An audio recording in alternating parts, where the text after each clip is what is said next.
Film शुरू होती है एक लड़की आइरिस से जो मॉल में शॉपिंग कर रही थी। तभी उसकी नजर एक लड़के जोश से मिलती। वो भी इसे ही देख रहा था और पहले ही नजर में दोनों को प्यार हो जाता है और अब के बाद वो एक साथ रहने लगती। इन्हीं साथ रहते रहते काफी दिन गुजर गए। एक दिन जोश उसे अपने साथ एक ट्रिप पर लेकर जाता है। वो जगह जोश के दोस्त का घर था जहाँ सभी दोस्त इकट्ठा हो रहे। जल्दी दोनों उस लोकेशन पर पहुँच जाती है। इनकी मुलाकात जोश की एक दोस्त से होती है जो किसी वजह से आइरिस को पसंद नहीं करती। ये दोनों जब अंदर आए तो हम घर के मालिक इनके दोस्त को देखते हैं जो काफी अमीर होता है क्योंकि वो एक माफिया भी था और इसने ही इन सबको अपने घर आने की दावत दी। यहीं पर हम एक लड़के पैट्रिक और उसके दोस्त को देखते हैं जो दोनों एक दूसरे से बहुत प्यार करते थे और वो लड़के होकर प्यार कैसे कर सकते थे इसका जवाब हमें आगे चलकर पता चलेगा। फिर ऐसे ही इनको रात हो गई। ये लोग खूब ड्रिंक करते हैं और इन्होंने डांस भी किया और खूब मौज मस्ती करते हैं। अगली सुबह आइरिस और जोश घर के पास बनी नदी के बारे में बातें कर रहे हैं। आइरिस उसे कहती है कि चलो वहाँ चलती है, बहुत मजा आएगा। जोश कहता है तुम जाओ, मैं नहा कर आता हूँ। फिर वो अकेले ही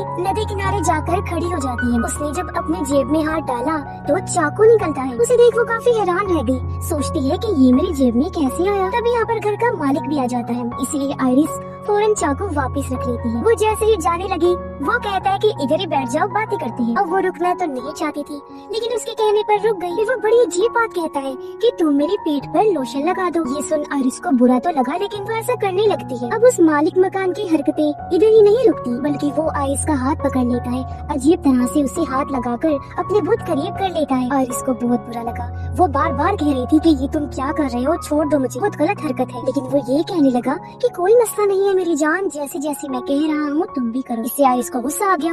वो बोतल उसके मुंह पर मारती है। मालिक मकान भी गुस्से में उसे जोरदार थप्पड़ मार देता है जिससे वो नीचे गिर गई और ऐसे इन दोनों के बीच हाथापाई होने लगी। उसने आइरिस का गला जोर से पकड़ लिया था। वो बस मरने ही वाली थी। अपने बचाव में आइरिस चाकू को उसकी गर्दन में घोंप देती है जिससे मौके पर ही उसकी मौत हो जाती है। कुछ देर बाद हाथ में चाकू लिए खून में लथपथ आइरिस अपने दोस्तों के पास आई। कहती है कि मैंने उसे मार डाला, मैं ऐसा करना तो नहीं चाहती थी लेकिन उसने मेरे साथ जबरदस्ती करने की कोशिश की, फिर मेरी जान लेने वाला था। जोश उसके पास आकर कहता है कि शट डाउन, बंद हो जाओ, और उसके ऐसा बोलते ही वो बंद हो जाती है। उसके शट डाउन होते ही ये लोग उसे कुर्सी पर बिठाकर बांध देते हैं जिससे हम समझ पाते हैं कि आइरिस कोई इंसान नहीं बल्कि एक रोबोट है, एक ह्यूमनॉइड रोबोट जो इंसानों जैसे दिखने वाले रोबोट। अब पैट्रिक का दोस्त जोश को कहता है कि ये तो एक मशीन है, आखिर ये कैसे किसी की जान ले सकती है और ये खतरनाक भी नहीं है। जोश ने कहा कि तुम यहाँ से जाओ, फिलहाल मैं इससे बात करता हूँ और सब कुछ समझा देता हूँ। अब जोश उसे एक बार फिर ऑन करता है।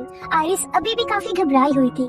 वो बार बार एक ही बात किए जा रही थी कि मुझे माफ कर दो प्लीज, मैंने ये जानबूझ के नहीं किया। जोश कहता है कि तुम्हें उसकी जान नहीं लेनी चाहिए थी। वो तुम्हें कुछ नहीं कहता, जानते हो क्यों? क्योंकि तुम कोई इंसान नहीं हो बल्कि एक रोबोट हो। ये सुनकर आइरिस काफी चौंक जाती है क्योंकि आज से पहले वो इस बात से अनजान थी। कहती है कि ऐसा नहीं हो सकता, अगर मैं रोबोट हूँ तो फिर सब कुछ महसूस कैसे कर सकती हूँ? हर चीज को मैं समझती हूँ, तुम्हारे लिए फीलिंग्स, इमोशंस, जज्बात रखती हूँ, तुमसे प्यार करती हूँ। हमने बहुत सा वक्त साथ गुजारा है और बहुत ट्रिप्स पर हम साथ जा चुके हैं। इस पर जोश कहता है कि तुम सिर्फ एक मशीन हो और ये जो सारी चीजें तुम करती हो वो तुम्हारे प्रोग्राम्स हैं, यादें हैं जो तुम्हारे सिस्टम में डाले गए हैं। अब यहाँ से सीन उस टाइम में शिफ्ट होता है जब रोबोटिक कंपनी वाले पहली बार आइरिस को जोश के घर लेकर आए। कंपनी वालों ने उसे कहा था कि ये कोई आम रोबोट नहीं है बल्कि ये बिल्कुल इंसान है, इंसानों जैसे ही जज्बात रखती है। तुम बस एक बार इसके साथ प्यार दोस्ती वाला लिंक बना लो, रिश्ता बना लो, फिर ये हमेशा तुम्हारे साथ रहेगी, तुमसे प्यार करेगी। जब आइरिस का सिस्टम 100% एक्टिवेट हो जाता है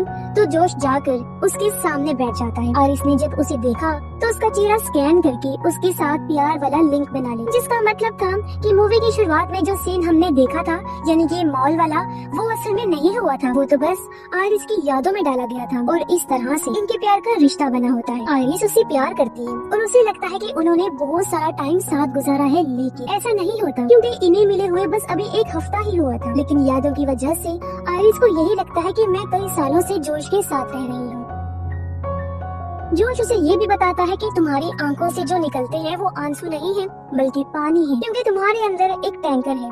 जब तुम दुखी होती हो या इमोशनल होती हो तो पानी अपने आप ही निकलने लगता है। ये सारी बातें सुनकर भी आइरिस कहती है कि जो भी है लेकिन मैं फिर भी तुमसे प्यार करती हूँ। वो साथ साथ रो भी रही थी। तभी यहाँ पर जोश की दोस्त भी आ जाती है और पूछती है कि तुमने अभी तक इसे बंद नहीं किया। ये सुन आइरिस को भी पता लग जाता है कि ये लोग उसे बंद करने वाले हैं। अपने दोस्त से बात करने के लिए जोश उसे एक कमरे में लेकर जाता है। उनकी बातचीत से हमें पता चला कि ये सारा प्लान इन लोगों ने बनाया। दरअसल वो जानबूझकर घर के मालिक को मरवा कर उसका सारा पैसा खुद लेना चाहते थे। थी। जोश कहता है कि हमारा रास्ता साफ है बिल्कुल, मैं कंपनी के आने से पहले आइरिस को रीस्टार्ट कर दूंगा, यानी उसे दोबारा चला दूंगा। वो सब कुछ भूल जाएगी और हम उस पर ही इल्जाम लगा दें। उधर आइरिस को वही चाकू नीचे गिरा हुआ मिलता है। उसे लेने के लिए वो चेयर खिसका कर उस तरफ जाती है, फिर नीचे गिरकर चाकू लेने की कोशिश करती है, लेकिन इतनी ही देर में यहाँ जोश भी आ जाता है और जब वो आइरिस के करीब जाने लगा वो चाकू से उसकी गर्दन पर वार कर देती है, जिससे वो जख्मी होकर नीचे गिर गया। फिर वो खुद को भी छुड़वा लेती है और जोश का फोन लेकर घर से बाहर आई और जंगल की तरफ भाग जाती है। जोश के दोस्त उसे बस देखते ही रहे, कुछ कर नहीं पाए। पैट्रिक के दोस्त को भी पता चल चुका था कि आइरिस की जेब में चाकू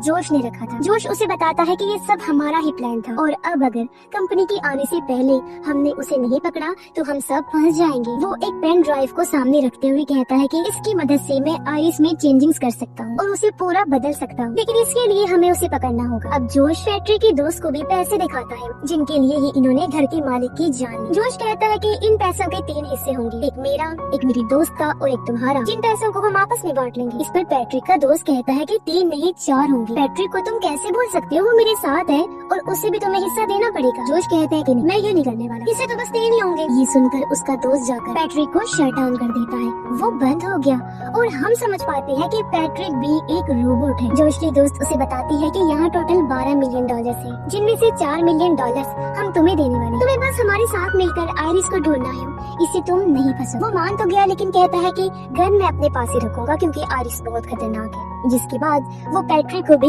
ऑन कर देता है। उधर हम देखते हैं कि आइरिस जंगल में भागती हुई काफी अंदर आ गई है। जोश का फोन उसके पास था और अच्छी बात ये थी कि उसे पासवर्ड पता होता है और वो उसे ऑन करके डिवाइस कंट्रोल में जाकर अपनी सेटिंग्स को बदलने लगा। उसे इंटेलिजेंस वाला ऑप्शन नजर आया, यानी जहन का, दिमाग का, जो 40% था, लेकिन ये उसे बढ़ाकर 100% कर लेती है, यानी कि अब उसका दिमाग काफी तेज काम करेगा और उसके अंदर बदलाव भी हो जाता है। वो चारों दोस्त जंगल में आ गई थी। जोश कहता है कि हमें 2-2 की टीम बनाकर अलग अलग जाकर आइरिस को ढूंढना होगा, क्योंकि ऐसे हम आसानी से उसे ढूंढ भी लेंगे। और अब ये लोग अलग अलग होकर आइरिस को ढूंढना शुरू कर देते हैं। आइरिस जब पैट्रिक और उसके दोस्त को देखती है तो फौरन एक पेड़ के पीछे छुप जाती है और उनकी बातें सुनने लगती है। पैट्रिक का दोस्त उसे बताता है कि जोश और उसके दोस्त ने बहुत गलत किया। उन्होंने काफी दिन पहले ही घर के मालिक हमारे दोस्त को मारने का प्लान बनाया हुआ था, लेकिन इस बारे में मुझे नहीं पता। हालांकि जोश कहता है कि वो मुझे दोस्त मानता है, लेकिन ये झूठ है। अगर दोस्त मानता होता ना तो मुझे इस बारे में जरूर बताता। उसे मरवाने के लिए जोश ने आइरिस को इस्तेमाल किया। उसे इसीलिए खरीदा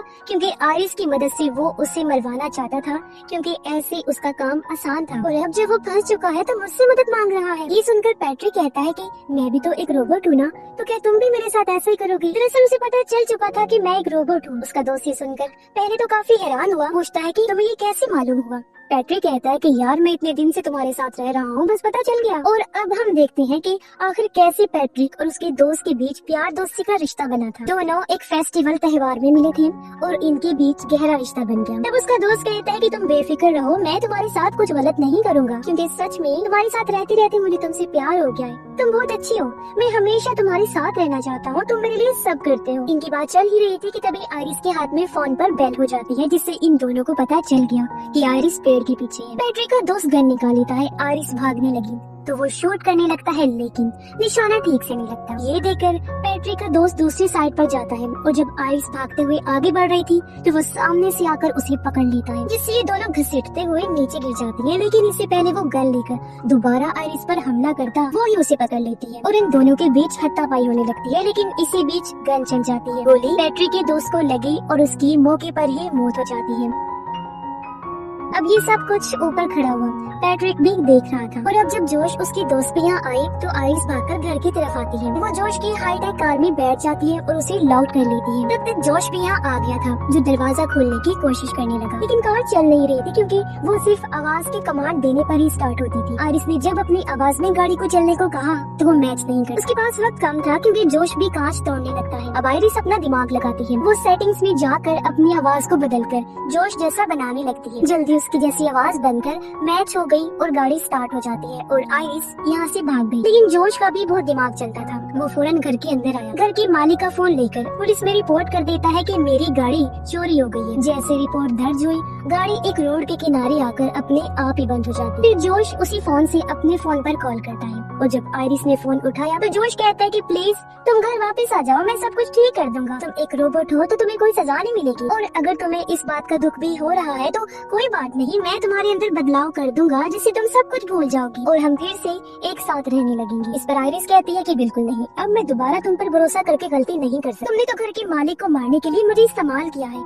जंगल में पैट्रिक और उसका दोस्त बातें कर रहे थे और मैंने उनकी सारी बातें सुन ली है। मैं यहाँ से दूर चली जाऊँ, दोबारा लौट के तुम्हारे पास नहीं आऊंगी, क्योंकि अब मैं भी जीना चाहती हूँ। अब जैसे ही कॉल बंद हुई, जोश भागकर पैट्रिक के पास आता है। वो उसके दोस्त का फोन लेकर पैट्रिक में चेंजिंग्स करने लगा और उसके गुस्से को 100% बढ़ा देता है। ये बदलाव करने के बाद वो पैट्रिक को रीस्टार्ट कर देता है और जब वो दोबारा अपनी आंखें खोलता है तो इस बार उसके सामने जोश था। तो अब इन दोनों के बीच प्यार दोस्ती का रिश्ता बन जाता है और पैट्रिक अब जोश से प्यार करने लगता है। जोश उसे कहता है कि तुम मेरे साथ रहना चाहते हो ना, अलग नहीं रह सकते ना, लेकिन आयरिस हमें अलग करना चाहती है, तुम्हें जाकर उसे रोकना होगा। उधर जब आयरिस गाड़ी का कांच तोड़ रही थी तो यहाँ एक पुलिस ऑफिसर आ जाता है। वो ये देखकर गाड़ी से उतरकर बाहर आया। तब तक आयरिस भी बाहर आ चुकी थी। अब आयरिस को ऐसे प्रोग्राम किया गया था कि वो झूठ नहीं बोले। और जब ऑफिसर उसे पूछता है कि तुम यहाँ पर क्या करने के लिए आई हो, तो वो कहती है कि पास में ही एक घर है, हम सब दोस्त वहाँ एंजॉय कर रहे थे। अब ऑफिसर को पता था कि वो घर किसका है, इसलिए वो आयरिस को कहता है कि मेरे साथ चलो, मैं तुम्हें सही सलामत उसके पास छोड़ा था। ये सुनकर आयरिस बता देती है कि मैंने उसे जान से मार डाला और अब मेरी दोस्त मुझे जान से मार देना चाहती है, इसलिए मैं दोबारा उनके पास नहीं जाना चाहती। इतनी ही देर में यहाँ पैट्रिक आ गया। वो ऑफिसर पर हमला कर देता है। पहले उसे पीटता है, फिर बुरी तरह उसे जान से मार डालता है। फिर वो जोश का फोन लेकर आयरिस को शट डाउन करता है और उसे लेकर वापिस आ जाता है। अब जब जोश की दोस्त को सारा मामला सीरियस होता नजर आया तो वो सारे पैसों को पैक करने लगी। जोश से कहती है कि मैं तो यहाँ से जा रही हूँ, अब इस मामले को तुम ही निपटाओ। जोश कहता है कि तुम मुझे अकेले छोड़ के नहीं जा सकती, मैंने तुम्हारी ही खातिर घर की मालिक की जान दी और अब तुम्हें भी मेरे साथ रहना होगा, समझी? लेकिन वो नहीं सुन, जिद करके यहाँ से जाने लगती है। तब जोश उसे रोकने की कोशिश करता है। जब वो नहीं सुनती तो वो पैट्रिक को उसे रोकने का कहता है। और आप जान ही गए होंगे कि पैट्रिक ने उसे कैसे रोका, क्योंकि उसका गुस्सा 100% था। वो उसकी पीठ में चाकू घुसा देता है, जिससे वो बुरी तरह जख्मी हो गई और तेजी से उसका खून निकलने लगा और जल्द ही वो भी दम तोड़ देती है।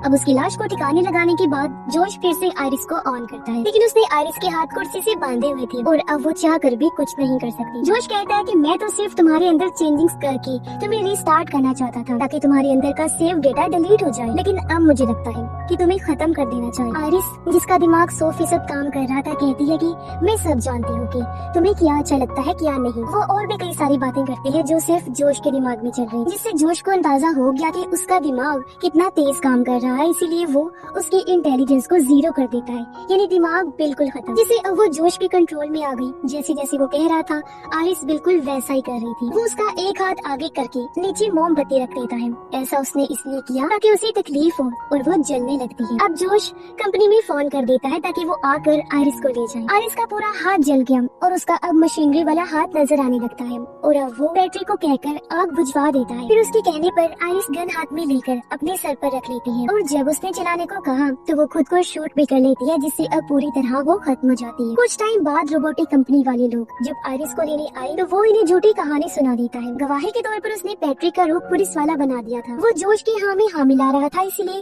कंपनी वाले उसकी बात का यकीन कर लेते हैं। लेकिन एक वर्कर कहता भी है सच जो भी है वो तो हम पता लगा ही लेंगे, क्योंकि फ्रॉड से बचने के लिए हमने हर रोबोट के अंदर एक डिवाइस लगाई होती है जिसमें सब कुछ रिकॉर्ड होता रहता है। और अच्छी बात तो ये है कि वो डिवाइस रिकवर हो सकती है क्योंकि गोली आयरिस के सर में लगी है, जबकि वो डिवाइस तो पीछे कमर में लगी हुई है। ये सुनकर जोश काफी टेंशन में आ गया, क्योंकि अगर डिवाइस रिकवर हो गई तो उसकी असलियत सबके सामने आ जाए। खैर कंपनी वाले आयरिस को अपनी वैन में डाल देते हैं ले जाने के लिए और उसे रीस्टार्ट के प्रोसेस पर लगा देते हैं। लेकिन इससे पहले वो यहाँ से जाती इनके सामने पैट्रिक आ जाता है। वो ड्राइवर को शूट करके उसकी जान ले लेता है। दूसरा आदमी ये देखकर डर गया और अपनी जान बचाने के लिए जंगल में भाग जाता है। आयरिस का रिस्टार्ट जैसे ही पूरा हुआ वो जाग जाती है। जंगल में पैट्रिक भी उस दूसरे वर्कर तक पहुँच गया था और उसकी गन में गोलियां खत्म हो गई थी, इसलिए वो गला दबाकर उसे मारने लगता है। इतनी ही देर में यहाँ आयरिस भी आ गई। वो पैट्रिक पर हमला करती है लेकिन उसे कोई फर्क नहीं पड़ता, उल्टा वो ही आयरिस को थप्पड़ मारकर नीचे गिरा देता है और वो हमला करने के लिए आगे बढ़ा। तब आयरिस कहती है कि जोश ने तुम्हारी यादों को मिटा दिया है, वो तुम्हारे तुम्हारा दोस्त नहीं है, बल्कि वो तो सिर्फ तुम्हें इस्तेमाल कर रहा है, जैसे मुझे किया था। तुम्हारा असली दोस्त जिसे तुम प्यार करते थे वो मारा गया है। तुम याद करने की कोशिश करो कि जोश तुम्हारा प्यार नहीं है। और अब जब पैट्रिक अपने दिमाग पर जोर डालता है तो उसे धीरे धीरे सब याद आने लगता है कि हाँ, सच में मेरा दोस्त जिसे मैं प्यार करता था उसकी तो मौत हो गई है। वो इस सदमे को बर्दाश्त नहीं कर पाता और अपनी भी जान ले लेता है। अब आयरिस कंपनी के दूसरे वर्कर को कहती है कि मुझे तुम्हारी मदद चाहिए। तो वर्कर ने उसके अंदर वैसा कर दिया जैसा वो चाहती थी। फिर आयरिस जोश के पास जाती है। वो अपने फोन से उसे बंद करने की कोशिश करता है, लेकिन वो बंद नहीं हो रही थी क्योंकि वर्कर ने आयरिस के अंदर बदलाव कर दिए थे। चेंजिंग्स के बाद अब उसे कोई कंट्रोल नहीं कर पाएगा। इस बात से आयरिस को खुशी होती है। अब आयरिस जोश पर गन तान देती है। जोश उसे कहता है कि तुम मुझे नहीं मारोगी क्योंकि तुम मुझसे प्यार करती हो ना। यहाँ आयरिस एक बार फिर उसकी बातों में आ जाती है, लेकिन वो उस पर हमला कर देता है, उठा कर इधर उधर मारने लगा। फिर वो उसे पकड़ कर कहता है कि तुम्हें कैसे कंट्रोल करना है मैं अच्छे से जानता हूँ। उसके हाथ में गन थी और इस बार वो आयरिस को वहाँ मारने वाला था जहाँ उसका डेटा सेव होता है, लेकिन वो इस बात से अनजान था कि आयरिस के हाथ में भी हथियार है, जिसे वो बिना टाइम गवाए उसके सर में घुसा देती है, जिससे मौके पर ही वो मारा जाता है। इसके बाद हम देखते हैं कि आयरिस अपनी जिंदगी में बहुत खुश है, काफी अच्छे से वो रह रही है बिना किसी के कंट्रोल में। अब उस पर हुक्मरानी करने वाला कोई नहीं था, वो बिल्कुल आजाद, वो जो चाहे अपनी मर्जी से कर सकती थी। सारे पैसे और एक आलीशान कार को लेने के बाद कहीं और रहने के लिए चल पड़ती है। उसे उम्मीद थी कि मेरी नई जिंदगी बहुत खुशहाल होने वाली है। और इसी के साथ ही इस फिल्म की कहानी यहीं पर खत्म हो जाती है।